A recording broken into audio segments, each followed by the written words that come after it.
You're looking at the Pack of Hope assembly line at the Waco Independent School District.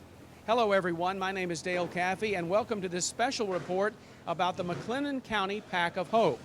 I'm joined by two individuals who are the co-founders of Pack of Hope of McLennan County. To my left is Jane Bounds, to my right is Cliff Reese. And McLennan County is fortunate to have Pack of Hope because it's helping hundreds of hungry children on the weekends here in the Waco and the surrounding area. Jane, if you would, for the folks at home who don't know what Pack of Hope is, tell us a little bit about the history of this great program.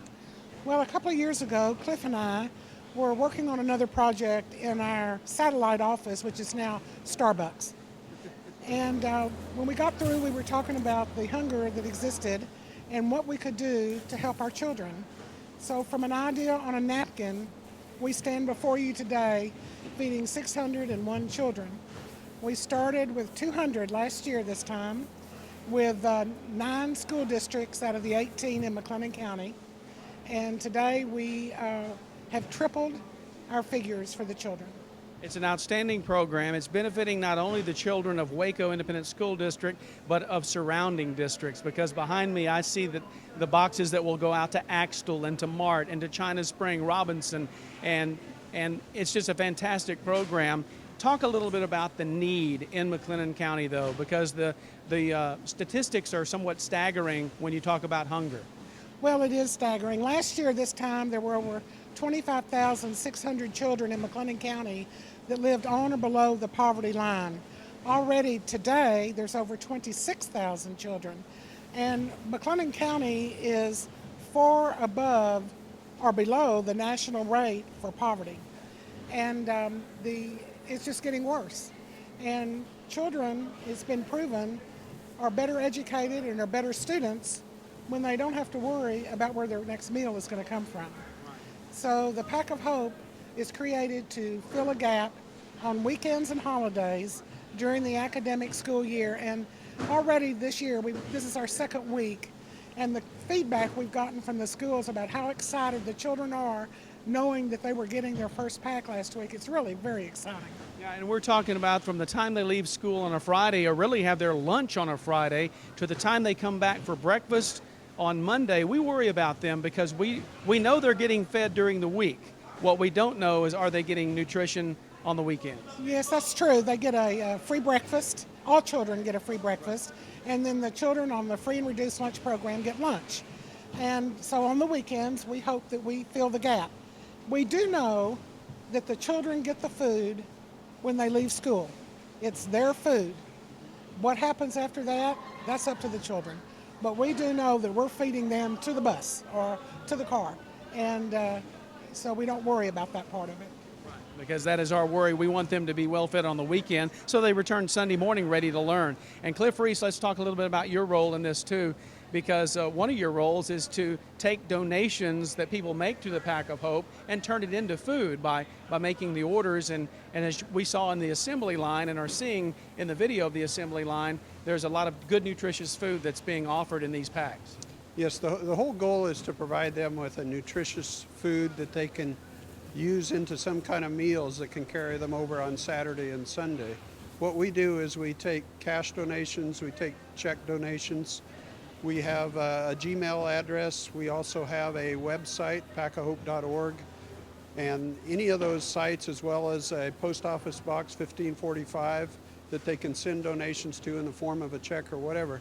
But we're looking to receive donations to help us sustain the program and also grow it. Right now, as Jane said, we're hitting at about 601 backpacks per week, but there's 26,380 some odd children in the county, so obviously we're very minuscule in the number that we're hitting. So our goal obviously is to eventually get to where we can feed each and every one of those children. So on a Thursday, we actually pack the backpacks themselves. On Friday morning, the other 8 school districts come out to the warehouse, sign off and pick up their backpacks, take them back to their school district and distribute them through counselors or individuals at the campuses that know the children that are most in need. In Waco, we actually take those backpacks out to each one of our 21 school sites and give those to individuals there as well. Putting a lot of smiles on children's faces, I'm sure. Very much so, and not only do we hear back from the children how appreciative they are, but we hear back from counselors, nurses, principals about how grateful they are. Unfortunately, one of the things we also hear back is how can we get additional backpacks? So that's the part I think that's most dear to Jane and I, and also the other board members on Pack of Hope, is how can we sustain and grow this program, particularly through donations. We have some grants that also support us, but the basis of what we're trying to do is get individuals involved that can financially help us. And of course, the audience at home may can hear behind us, there's another assembly line going on across the room, and that's thanks to another grant. I want to give you a chance to talk a little bit more about what that's been able to do to sort of supplement Pack of Hope. We were very fortunate a year ago. We applied for a grant dealing with childhood obesity and hunger, and it was a $25,000 grant. We applied for every school in Waco ISD, and Texas Department of Agriculture awarded 6 schools. So a year ago we were hitting 22 backpacks per week at those 6 schools. This year we reapplied and they awarded us $54,000 at those same 6 schools. So now they're up to 52 backpacks a week at those individual 6 schools, which is marvelous. And we're looking to get every 21 of those schools involved if we can. Certainly, and I want to mention that those are the 6 schools that are not served by Pack of Hope, that the remaining schools at Waco ISD are, correct? That's correct. You're right. Yes, sir. Every other school in the district is receiving packs from Pack of Hope. Well, let's talk a little bit more about some of the food that's placed in here. I noticed Campbell's soup. I noticed some apples. I noticed peanut butter and jelly combinations and things of that nature. So what you're sending home is food that's actually very good for children too. There's a couple of things we look at. Primarily, we're trying to get items that are individual sized that children can open in a safe manner. Also something primarily that they may not have to may not have to heat or somehow put under refrigeration or heat. So food safety is obviously an issue. Secondly is something that's nutrition. Thirdly, we want to provide them some kind of protein, items that are going to be healthy for them over the weekend. We look at some protein items along the lines of some soups you're talking about, some macaroni and cheeses, some beef stews, some tuna sandwich items, things like that. We look at a couple beverages, whether it's a shelf-ready milk or juices or even in some cases waters. We have some puddings and some fruit cups in there and some granola bars, sometimes some kind of desserty items if we can get them donated, but we're looking at kind of a cross-section that they can make a full meal out of over the course of Saturday and Sunday. Well, very good, Cliff. I'm going to turn back and talk to Jane about the growing of this program, because you're always looking to expand beyond where you started a year ago. You're doing a great job of that. But for the folks out there watching, how might they get involved in this program? Well, there's several ways to get involved. One is to have a food drive. We have a wish list on our website that says the child size that we need, for instance, the smaller cereal rather than the big boxes. Also, of course, monetary donations is a very great need at this point. And then, of course, to help us with awareness. We've had several businesses to donate part of their sales, percentage of their sales, Double R, George's, Pizza Hut, Starbucks. In a year, we're a small group with a really big problem. And so many have already started helping. So this is the way the community, businesses can help. And I do want to say that we wouldn't have this growth also without our board. Our board is strictly volunteer. So all monies that we take in goes straight to the children.